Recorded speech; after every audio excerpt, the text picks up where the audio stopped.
제5장 사랑과 상실을 이겨내라. 이번 장은 몽테뉴가 지극히 사랑한 친구 라보에시에 대한 이야기다. 몽테뉴는 라보에시가 1550년대 말경에 쓴 논문 자발적 예종이라는 글을 읽고 감명을 받아 저자를 만나고 싶어 하다가 직장인 보르도 법원에서 만나게 되었다. 몽테뉴가 근무하던 페르고리 법원이 폐쇄되고 보르도 법원으로 통합되었기 때문이다. 두 사람은 곧 아주 특별한 친구가 되었다. 자발적 예종에는 이런 내용이 나온다. 폭정은 복종과 지배라는 드라마를 만들어낸다. 민중은 기꺼이 자신을 내어주지만 이는 폭정이 그들의 모든 것을 빼앗도록 부추길 뿐이다. 심지어 그들을 전쟁터로 보내 자신을 위해 싸우게 해서 목숨까지도 빼앗을 수 있다. 인간 본성의 무언가가 그들을 자유에 대한 깊은 망각으로 몰아넣는다. 체제의 최상층에서 최하층까지 모두가 자발적인 예속과 습관의 힘에 매료되어 있는데 이는 그들이 다른 것을 알지 못하기 때문이다. 하지만 그들이 해야 할 일은 단지 깨어나 협력을 철회하는 것뿐이다. 라보에시는 일부 나라의 사람들이 억압에서 벗어나는 것은 대개 그들에게 역사의 눈이 뜨였기 때문이라고 보았다.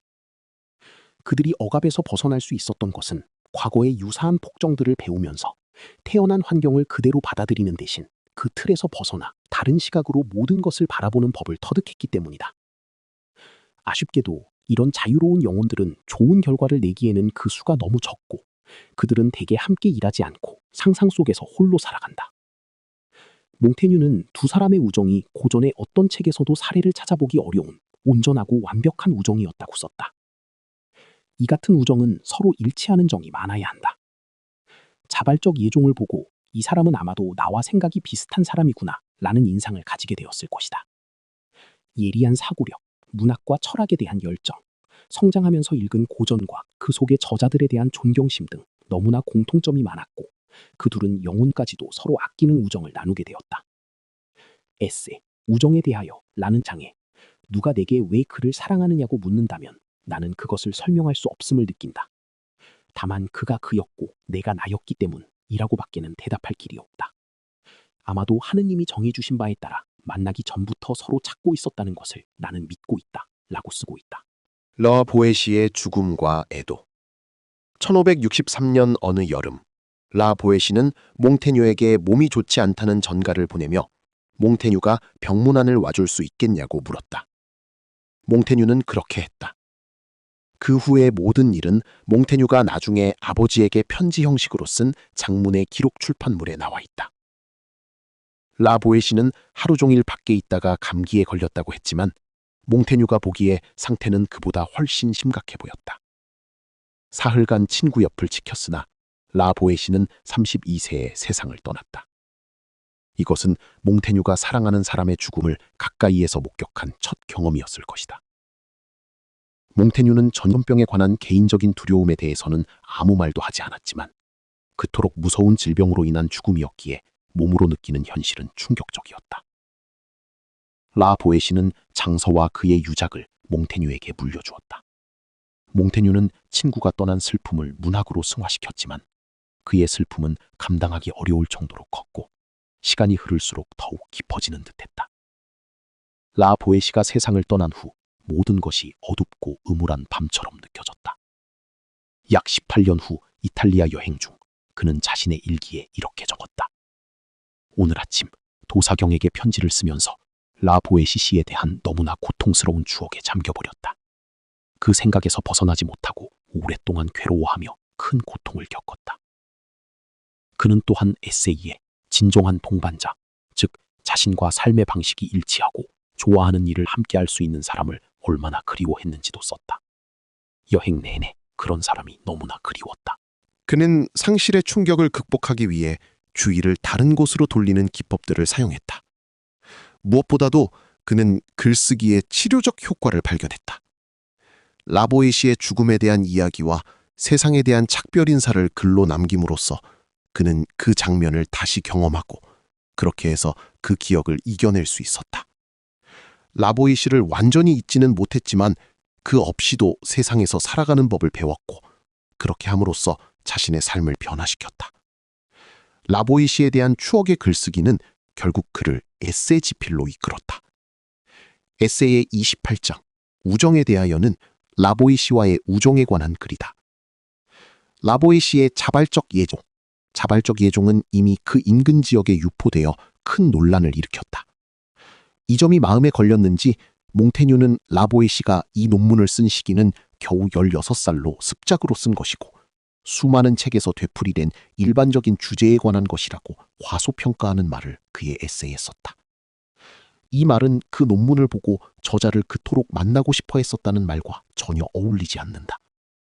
이 논문은 당시 종교 전쟁 등 정치적인 목적으로 사용되기도 하고 조금 다르게 편집되어 이용되는 등 논란이 벌어지고 있었기 때문에 라보이 씨의 평판이 훼손되거나 몽테뉴 자신이 그 논문을 언급함으로써 공경에 처하는 것을 우려한 속내가 엿보인다.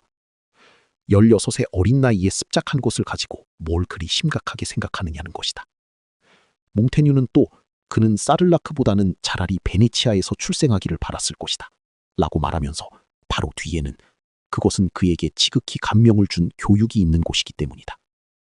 그러나 그에게는 자기가 출생한 나라의 법률에 대단히 경건하게 복종하고 예속하려는 의지가 있다. 그보다 더 선량한 시민은 없었다 라고 쓰고 있다. 뭔가 뒤죽박죽이다.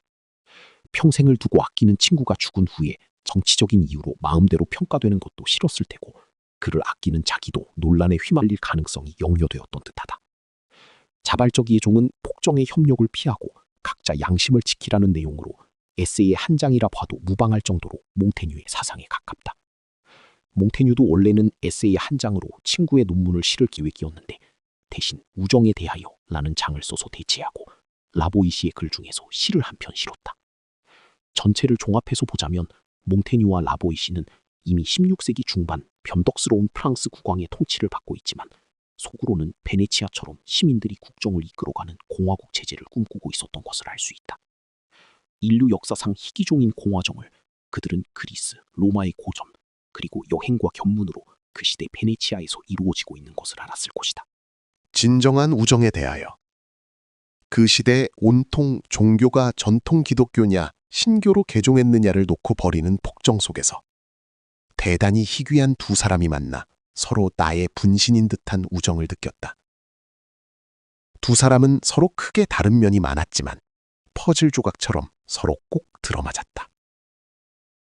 우리의 영혼은 완벽하게 서로 어우러지고 뒤섞여 두 사람이 결합한 이음새가 지워져서 다시는 찾아볼 수 없게 되었다. 시대를 앞서가는 두 사람이 즉시 서로를 알아보고 깊은 우정을 나누게 된 것이다.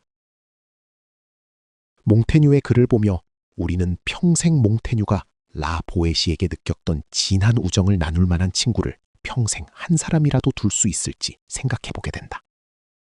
참으로 쉽지 않은 일이다. 세속적인 학교 동창 친구나 취미 활동으로 엮여진 친구가 있겠지만 몽테뉴가 말하는 라 보에시와의 우정과는 차이가 크다. 그런 진한 우정, 동질감을 느낄 수 있는 사람이 있다면 참으로 행복할 것이다.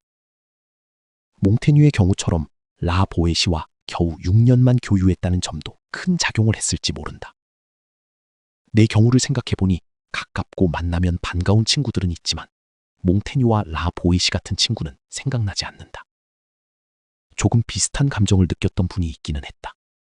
그분은 동년배가 아니라 나보다 한 세대 위이고 내가 기업체에 근무할 때 사장이었던 분이고 또한 몽테뉴를 알게 인도해 준 것도 그분이다.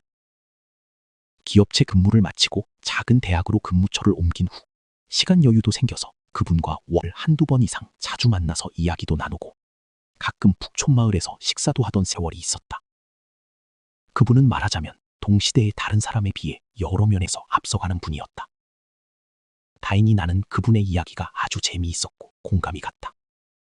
그분을 통하여 사물을 객관화해서 공정하게 보고 비판적으로 사고하는 습관을 나름 키울 수 있었다.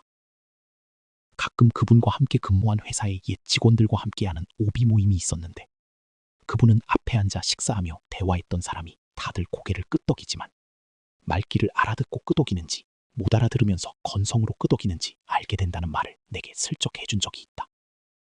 다행히 나는 알아듣는 축에 속했다는 뜻이 내포된 말이었다. 한국이 중국이라는 대국과 인접하여 살기 때문에 만유인력의 법칙에 의해 거리의 제곱에 반비례하는 큰 영향을 받을 수밖에 없다라는 것도 그분 덕에 깨달았다. 만약에 미국이라는 동맹이 없게 되면 우리는 핀란드가 러시아에 대항해서 근근히 독립을 유지해야 했던 역사를 잘 공부해야 하며 그마저도 못한다면 중국의 속국으로 살게 될 것이라며 핀란디제이션이란 단어가 무엇인지 알게 해준 분도 그분이다. 그분이 미국과 일본에서 살아본 경륜은 나에게 번득이는 그러나 쉽게 습득할 수 없는 지혜로 다가왔다. 그런 선진국이 없었다면 우리는 근대적인 문물이나 제도를 습득하는데 훨씬 오래 걸렸을 것이다. 그러니 나에게 반민이 반일이니 하는 종족주의적인 성향을 드러내 보이는 친구가 있다면 그런 사람과는 진정한 우정을 느끼기가 어렵다. 나는 전체 40여 년의 직장 생활의 반을 대기업에서 근무하고 나머지 반을 대학으로 옮겨 근무했기 때문에 두 곳의 상이한 세계를 맛볼 수 있는 기회를 가질 수 있었다.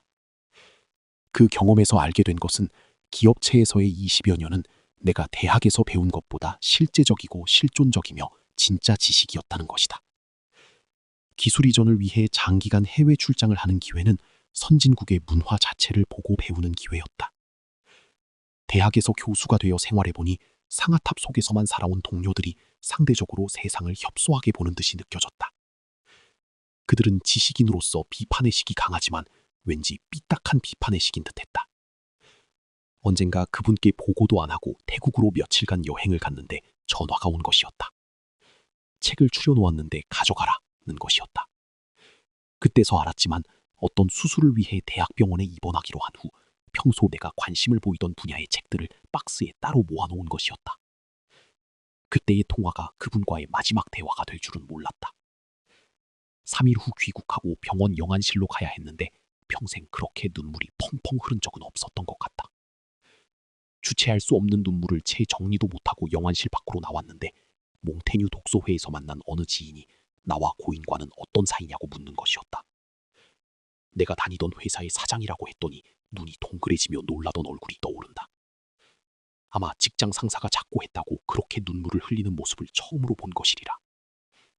짧았지만 나에게는 몽테뉴의 우정과 가장 가까운 우정을 나누었던 분이 바로 한 세대 위의 선배였다.